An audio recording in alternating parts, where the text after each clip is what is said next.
Socialista dopo morto di Guglielmo Triolo. Questa è una storia sullo stile Peppone e Don Camillo, come se ne sono sentite tante nel passato, e anche noi ci siamo addentrati in questo meandro storico. Don Ciccio stava dalla via Normanne verso la Fioredda e tutto lo giorno, essendo vecchio, con la seggia, si metteva assettato davanti alla porta, pigliando ogni tanto qualche pizzico di tabacco dalla tabacchiera di legno.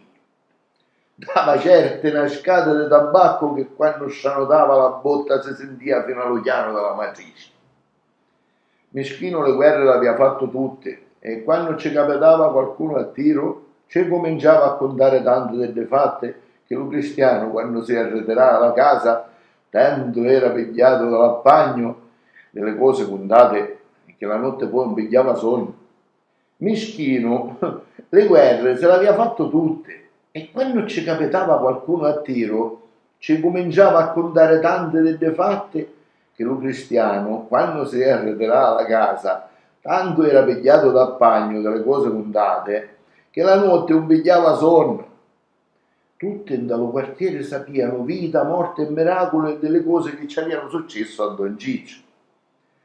Ci dicevano Don Ciccio Babbalucio in via dell'Altezza che era curta. Fu richiamato alle confine della Jugoslavia quando aveva fame e non c'era niente da mangiare. Che faceva? Ia a rubare formenture campagne con una valigia di cartone attaccata con la corda. E così contava a tutti e sempre diceva ogni fegatetto di mosca è sostanza. Alla fine della seconda guerra mondiale grande fermento politico c'era tra i partannesi e tutti erano schierati con i partiti politici che avevano partecipato con gruppi partigiani alla liberazione dell'Italia dall'occupazione nazista. Don Ciccio era socialista con tutte le robe e guai a cui parlava male dello suo partito. Si metteva a buciare che le voci si sentivano da lontano e paria che stava scoppiando la terza guerra mondiale. Allo capo fascista parolazze e ce ne diceva che Meschino pure che era morto e orbecato allo cimitero, di sicuro le sentia, tanto erano ditte forti. Il tempo passava pure piglio e sua figlia, capendo che era ora di cambiare di casa, cioè sarebbe di morire, e stava morendo appunto, io a chiamare lo parrino per confessarlo e darci la soluzione. Alla chiesa tante furono le discussioni, lo parrino sentendo che era lo malato non ci voleva dire e non voleva sentire storie, ma sua figlia tante ce ne fece priamente che lo convinceva. Pigliò l'attrezzo, le mise dalla borsa e con 4 sbracchi arrivarono alla casa di Don Ciccio. A prima botta ci fece la domanda: ti pentiste? E lo malato ci disse: sì. Dopo una mezz'orata di parlare delle cose tinte che aveva combinato, andò botte, ci dette la soluzione e cogliendo l'attrezzo di corsa tornò alla chiesa. All'aiuto dello parrino, Iddu, che era ancora in senso perfetto, sentendosi le forze, chiamò a sua figlia per farsi portare un foglio di carta e la penna. Fece un pomeriggio di scrivere e quando non ne poté più, s'addormescì per sempre. Tante furono le voci gettate, tutte correro allo capizzo dello morto e tutti stesero a tagliarlo fino agli ori.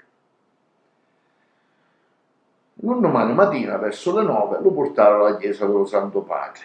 Ci dissero la messa, ne scero fuori allo morto e tutto lo corteo, io per scendere lasciata a massa. Erano tutti in fila, prima lo parrino che priava e subito da re le parenti che disponevano ancora a soccosia di cielo. Verso lo priatorio, donde lo parrino di solito faceva l'ultima parlata, dando un corpo d'occhio alle gente mise in fila, vitti che in mezzo c'era lo sindaco socialista con la bandiera dello partito. Alla vista della bandiera, lo parrino appe un momento di stordimento, ci mancarono le forze, per battimento un petto e per le nervi la mano ci tremava, ma ci durava un attimo, ripigliandosi subito ci disse Luciano: fermi tutti, era venduto e sa bandiera stava a levare del mezzo.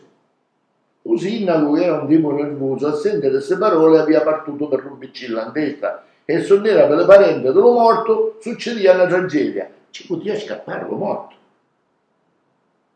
Nel suo frattempo lo salestano che aveva assistuto allo fatto e aveva visto Nivoro corriva alla caserma per chiamare lo comandante.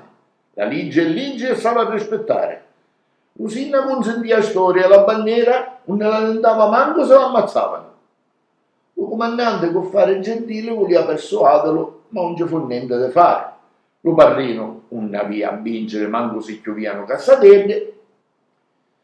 Quando la discussione aveva diventato focosa, lo ragioniere dello comune ha chiamato un capomuro dello castello e buciando per farlo sentire a tutti, leggivo lo biglietto che aveva scritto Don Ciccio prima di morire. C'era scritto: socialista vivo e socialista quando moro. Alla sentuta di queste parole, lo parrino, vedendosi babbiato, la stava tutto in ruscia e corriva alla chiesa. Lo corteo, dopo l'applauso socialista, ripigliava la scenuta e Don Ciccio fu accompagnato.